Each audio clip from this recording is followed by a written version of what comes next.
સાધુરે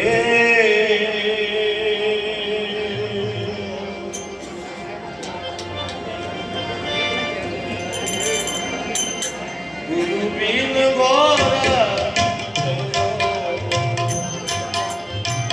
ગુરુ બિન ગોરા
ગુરુદેવરામ મહારાજ કી જય. આપણા ભિલોડા તાલુકા અને મેઘરજ તાલુકાના ધારાસભ્ય શ્રી પીસી બરાડા સાહેબ આવ્યા છે. આ આશ્રમથી હું ધારાસભ્ય સાહેબની શબ્દથી સ્વાગત કરું છું. એમની સાથે કાંતિલાલ સાબા ડેરીના ડિરેક્ટર છે એ પણ આવ્યા છે. આપણા તાલુકા સંઘના આપણા તાલુકા ભાજપના પ્રમુખ શ્રી મનોજભાઈ એ પણ અહીંયા ઉપસ્થિત છે. આ બધાનું આ સંઘ આશ્રમ તરફથી આવકારું છું. હવે અમારા પરમ સ્નેહી કાંતિલાલ આ વિશે આપણને બે શબ્દો કહેશી. કાંતિલાલ.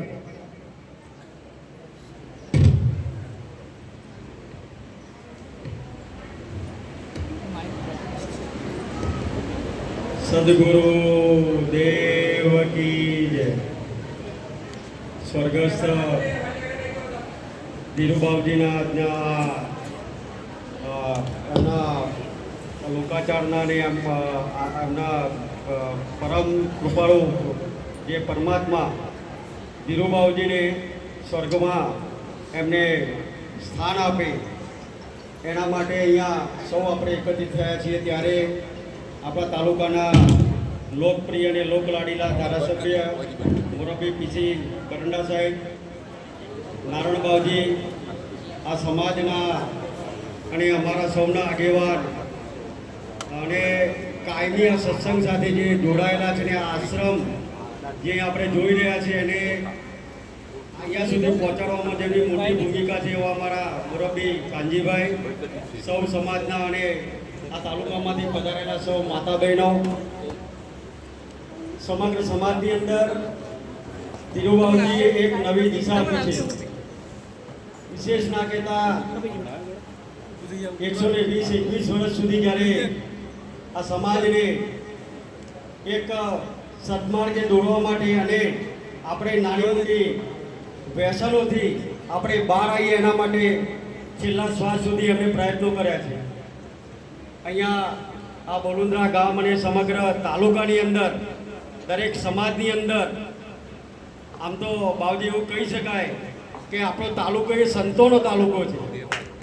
આ તાલુકાની અંદર અહીંયા મુનાઈથી લઈ અને દોલવણ સુધી રામાબાવજી હોય, પ્રભુજી બાવજી હોય, ધીરુબાવજી હોય, આવા સંતો આ તાલુકાને મળ્યા છે. અને આ સંતોના કારણે આજે આપણે સૌ સુખી છીએ. તો સંતોના આશીર્વાદ કાયમી આપણા ઉપર બની રહે. અને અહીંયા સૌ જ્યારે પધાર્યા છે ત્યારે હું મોરબી ધારાસભ્યશ્રીને પણ વિનંતી કરું છું કે આશ્રમમાં જે ખૂટતી ઘટતી સુવિધાઓ છે એ પણ ઝડપથી પૂરી થાય અને આપણા લોકપ્રિય અને લોકલાડીલા સાંસદ સભ્ય ઠાકોર સમાજનું આપણા સંસદમાં જે પ્રતિનિધિત્વ કરી રહ્યા છે ત્યારે એવા શોભનાબેન બારૈયાએ આપણા આશ્રમ માટે 4 લાખ રૂપિયાનો પતરાનો શેડ પણ એમને મંજૂર કર્યો. ફરીથી સૌને રામ રામ કહી વિરમું છું. સદગુરુ દેવ કી જય. હલો, આપણા તાલુકા ભિલોડા તાલુકાના સંગઠનના પ્રમુખ મનોજભાઈ બે શબ્દ બોલો. મનોજભાઈ બે શબ્દ બોલે. પેલું માઇક આપો. પેલું માઇક આપો. સૌને રામ રામ. સદગુરુ દેવ કી જય. આજે આપણે 120 વર્ષે ધીરુરામ બાવજીએ આપણને સર્વને તાલુકાને વ્યસન મુક્ત અને સારી દિશા અને નાનામાં નાના ગરીબથી માંડીને દરેક સમાજને નાનામાં નાની જગ્યાએ જઈને સત્સંગ કરવા કરીને એક સમાજને સારી દિશા આપવામાં આપણને 120 વર્ષ સુધી જેમને એમને શ્રદ્ધાંજલિ આપીએ છીએ અને ભગવાન એમને સારી જગ્યાએ આપણને કાયમી સેવાનો લાભ મળે એવી પ્રાર્થના કરું છું. સદગુરુ દેવ કી. હલો, હવે આપણા ભિલોડા તાલુકા અને મેઘરજ તાલુકાના 108 કહીએ તો પણ ચાલે એવા ધારાસભ્ય, અમારા 108 ધારાસભ્ય, 108 જેવા ધારાસભ્ય આપણને સંબોધન કરશે. બોલો સદગુરુ દેવ કી જય. આજે બોલુંદ્રા ગામે 121 વર્ષે આપની વચ્ચેથી વિદાય લીધી છે એવા દાદાશ્રી એમને આત્માને સમાજ વતી તાલુકા વતી પ્રાર્થના કરીએ કે હે પ્રભુ આ આત્મા અમારી વચ્ચેથી આપણે ત્યાં આવે છે ત્યારે આમ તો સંત ગણી શકાય અને સંતના નાતે આ સમાજનો ઉપયોગી તમામે તમામ કામો કર્યા છે તો સમાજમાં અને આખા તાલુકામાં પૂજાય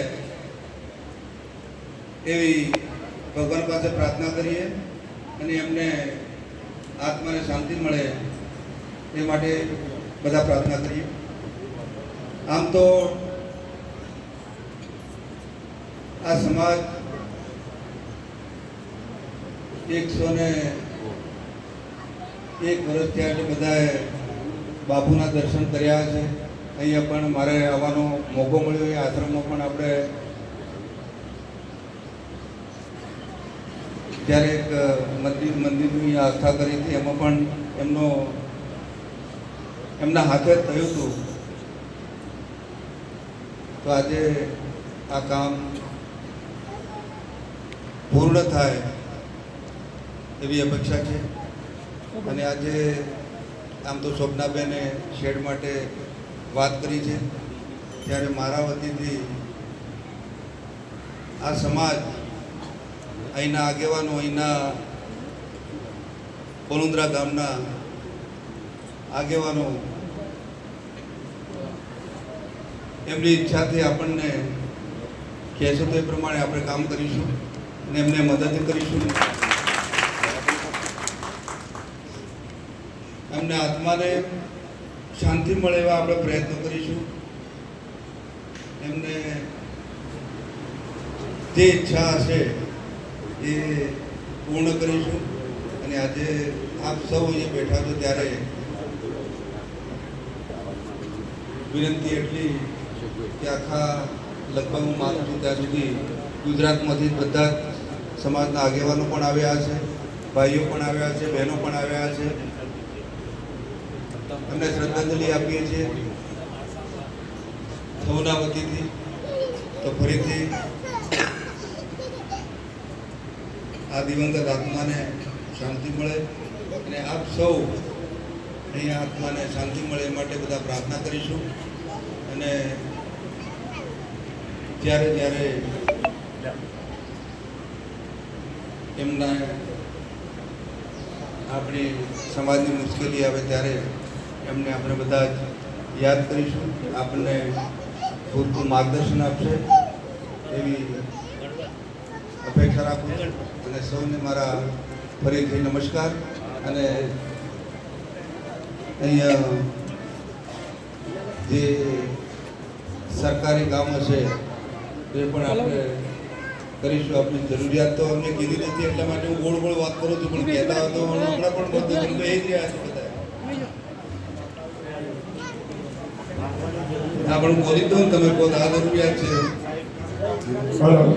હવે આશ્રમનું કામ તો લગભગ પૂર્ણ થઈ ગયું છે, પરંતુ મારી 2-3 માગણીઓ છે. એક તો પ્રોટેક્શન દિવાલ, બીજી બોર અને ટોકી પાણીની, અને શૌચાલય. આ 3 વસ્તુની આ ખાસ જાતી જરૂરિયાત છે.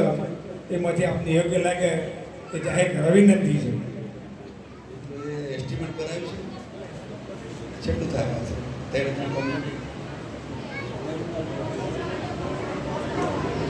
પછી બરાબર. પછી તો લગભગ 8 લાખ રૂપિયા જેવું કામ બતાવ્યું છે. તો આપણા તરફથી 8 લાખ રૂપિયા 3 કામ આપણે ફરીથી સૌને મારા નમસ્કાર, રામ રામ, જય સીતારામ.